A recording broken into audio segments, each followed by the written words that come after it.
বসন্ত বাতাসে সইগ বসন্ত বাতাসে বন্ধুর বাড়ির ফুলের গন্ধ, বন্ধুর বাড়ির ফুলের গন্ধ আমার বাড়িতে আসে রে বন্ধু বসন্ত বাতাসে, বসন্ত বাতাসে বন্ধু, বসন্ত বাতাসে বন্ধুর বাড়ির ফুলের গন্ধ, বন্ধুর বাড়ির ফুলের গন্ধ আমার বাড়িতে আসে রে সইগ বসন্ত বাতাসে, সইগ বসন্ত বাতাসে।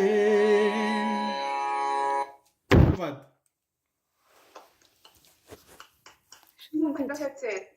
খুব ভালো হয়েছে। কিন্তু এই রাজা ভাই সমস্যাটা কোথায়? রাজা ভাই আপনার খবরটা শুনতে পারেন, মানে ব্যাড নিউজ কি? না এই মুহূর্তে না, একটু মানে হ্যাঁ পরে আপনারা ঠিক আছে, হ্যাঁ ঠিক আচ্ছা ঠিক আছে, ঠিক আছে। সাউন্ড ভালো হবে। একটু দূরে সেট করে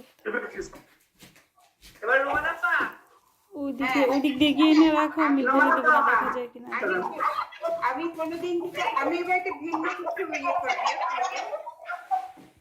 আমি একটা আমার লেখা থেকে পড়বো। হ্যাঁ পড়।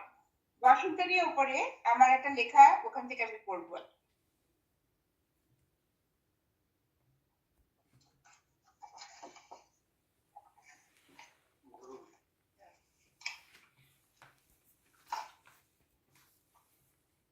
সুপ্রভাত বসন্ত।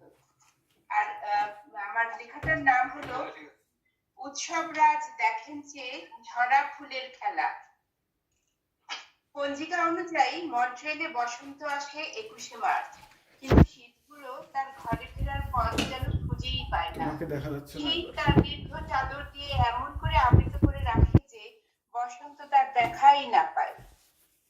কিন্তু প্রকৃতি তার নিয়মেই ঘূর্ণায়মান। জীবনের দাবিতেই শীতের তুষার চাদর ছিঁড়ে ফুঁড়ে বেরিয়ে আসে সবুজ শ্যামল ঘাস।